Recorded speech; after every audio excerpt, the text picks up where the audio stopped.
Pour convaincre, il y a peut-être un outil qui surpasse tous les autres, c'est vous-même. Voyez-vous, pour que l'autre puisse petit à petit se persuader de la justesse, de la pertinence de ce que vous voulez lui dire, il faut d'abord qu'il comprenne ce que vous dites. Donc, la clarté est la première porte d'entrée vers la conviction. Si l'autre n'a pas compris, arrêtez votre propos, vous ne pourrez jamais le convaincre. Vous le tenez hors jeu de toute compréhension. Il ne peut ni applaudir, il ne peut pas non plus critiquer dans un sens négatif. Donc, soyez clair. Premier point. Deuxième point, montrez-vous convaincu. Si vous-même n'apparaissez pas comme convaincu par vos propres idées, pourquoi voulez-vous que moi, qui vous écoute, je puisse être satisfait de vos propos, au point de me dire « Ah, finalement, c'est sympa ce qu'il dit, je crois que je vais adhérer. » Non, non, non, je n'adhérerai jamais, c'est très très clair. Si vous ne portez pas votre propos, je n'adhérerai pas. Alors, porter son propos, incarner son propos, ça veut dire quoi? Je vais revenir ici sur quelque chose de vraiment fondamental que nous avons effleuré dans un autre propos d'une autre vidéo. Autorisez-vous à être vous-même. Autorisez-vous à être là, face aux autres, avec vos défauts et avec vos qualités. Regardez, je suis en face de vous, avez-vous l'impression que je joue? Avez-vous l'impression que je joue un rôle? Pas du tout. Vous voyez mes mains aller là où ma nature les appelle. Je ne joue pas avec mes mains. Je ne vais pas dire, oh là là, il va falloir que je monte la main à droite, il va falloir que je la mette ici. Non, pas du tout. On la laisse aller telle que ma nature se trouve. Et mes mains viennent se mettre naturellement, tel que je suis en tous les cas, au service des idées que je promeux. À partir de là, vous qui regardez, que voyez-vous? Simplement un cinéma global. Vous voyez des mimiques, vous voyez des mains qui s'agitent, vous voyez une verticalité, vous voyez un propos qui se construit petit à petit, et vous voyez finalement une personne. Ah, c'est ça qui est important. Une personne qui vous apparaît comme comment? Comme étant sincère.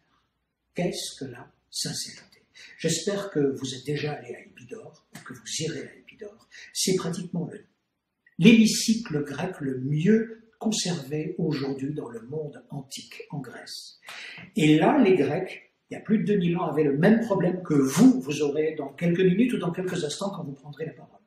Il se trouve au milieu de l'hémicycle, le premier spectateur est à droite, le deuxième est là, et il y en a 6000 là-bas devant eux. Et la question qui se pose à eux, comment les convaincre? Voici comment ils répondaient à cette question-là. Une belle communication orale, avec un grand C, avec toute la noblesse de cette communication, repose sur deux grands piliers. Premier pilier, la vérité du contenu. Ce que vous me racontez, c'est du bluff ou pas? C'est vrai, c'est vraisemblable ou pas? J'ai l'impression que vous me prenez pour un béné ou bien vraiment on parle vrai. Ça, c'est la première chose.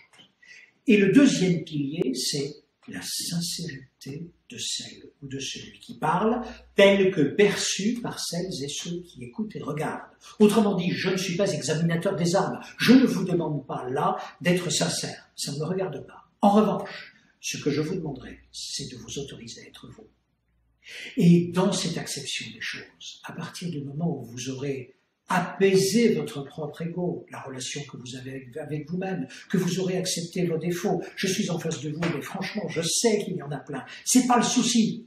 Si avec vous, là, maintenant, je suis tel que je suis, et que je parviens avec un tout petit peu de technique à vous dire, restez ce que vous êtes. Mettez tout ce que vous êtes au service de votre idée, ça veut dire incarnez-la.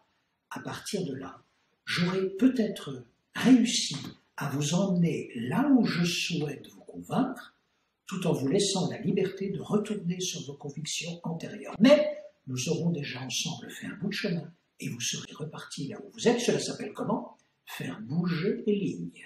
À partir du moment où vous serez venus voir, on pourra ensemble peut-être commencer à s'y croire.